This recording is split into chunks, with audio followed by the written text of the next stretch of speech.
Buen día, mi nombre es Ofelia Raquel González Juan, alumna de la clase de Bioquímica de Alimentos con la doctora Lisette Zúñiga. El día de hoy les voy a explicar un poco sobre el tema del agua. El agua, como todos sabemos, es el componente universal, ¿verdad?, de todos los tejidos vivos. Este es el que nos da vida, ya que representa generalmente al menos el 60% de su composición. En los alimentos se encuentra hasta en un 96 al 97%, como es el caso de algunas frutas en las que es un factor fundamental de la frescura, y entre un 10 a 12% de los deshidratados. Este día vamos a hablar sobre las fuentes de agua para el ser humano. Una de las fuentes más importantes es la ingesta de los líquidos. Esta se adquiere de diferentes alimentos, como pueden ser los vegetales, que contienen abundante agua, la leche, que tiene un 87%, los huevos con un 74% y el pan, pero con aproximadamente 40%, es uno de los alimentos más comunes y con menor cantidad de ella. Otra fuente de menor importancia es la oxidación de una molécula de la glucosa. Esta genera 6 moléculas de agua, que equivalen a 0.6 gramos por gramo de monosacáridos. Las propiedades del agua, como todos sabemos, una molécula de agua está compuesta por dos hidrógenos y unidos en forma covalente a un oxígeno. Este es totalmente polar, no es lineal y crea estructuras tridimensionales debido a la hibridación de las órbitas moleculares S y P del oxígeno.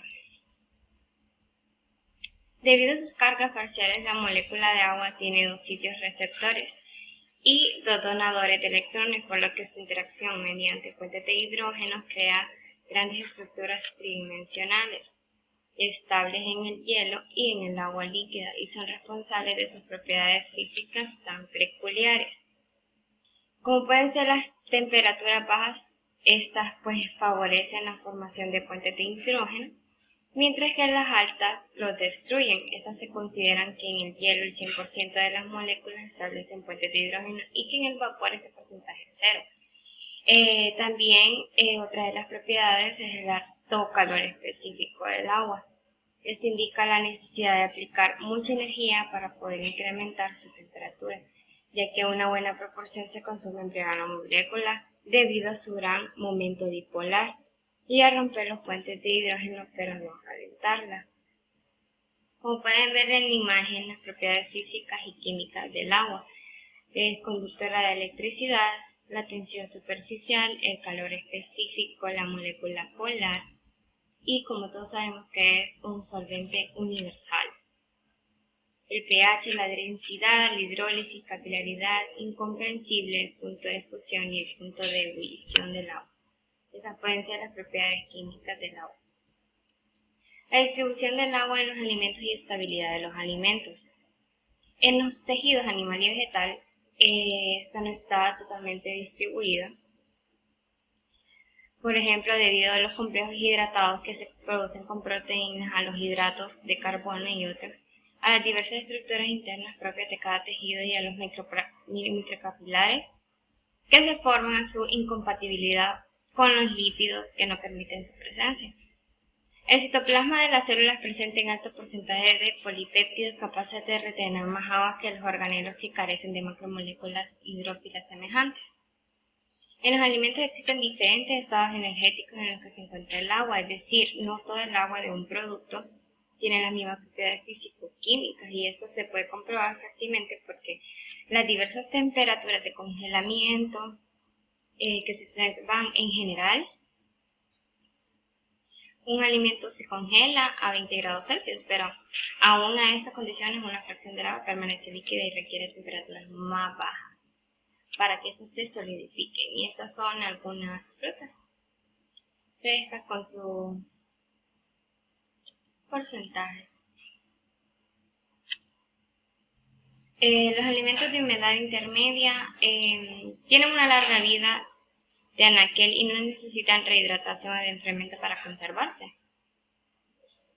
Estos productos se fabrican quitándole agua al alimento o adicionándole solutos altamente hidratables, pero retienen agua y reducen consecuentemente la concentración por evaporación es muy común y se emplea en la leche, que de 0.97 pasa a 0.82, con lo que se obtiene una leche evaporada con una mayor vida. De la misma, de esta se fabrican lo que son los dulces, las aleas, las mermeladas, los nectares. El congelamiento de los alimentos es una manera de conservación. La reducción de la temperatura inhibe las reacciones químicas y enzimáticas y el crecimiento microbiano. Estos procesos de almacenamiento o conservación son de los que más afectan a los alimentos, son los que más tienen reacción. Entonces, eso se debe en que parte de que los alimentos por tener ciertas sustancias de bajo peso molecular como sales y azúcares presentan zonas ricas en solutos cuya temperatura de congelación se abate considerablemente. Y no todo el agua se convierte en hielo en el congelamiento.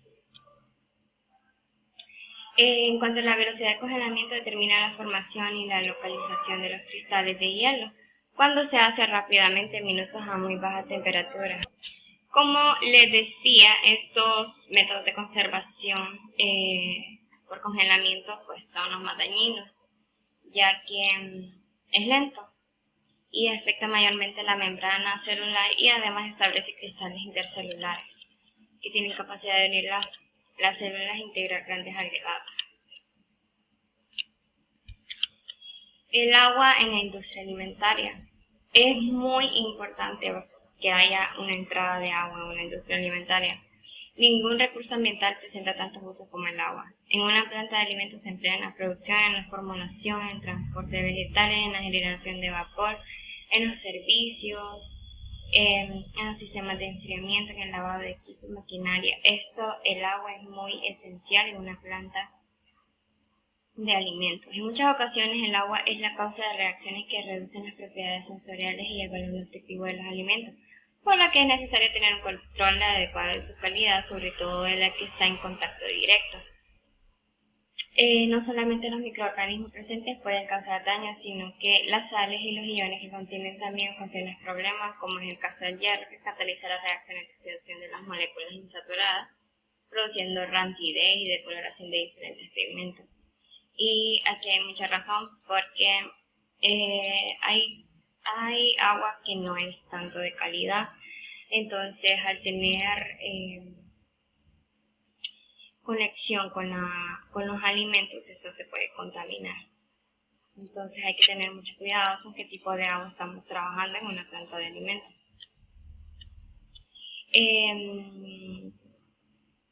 Esa contaminación es muy significativa en términos de la gran variedad de compuestos y del gran impacto que tienen en los ecosistemas.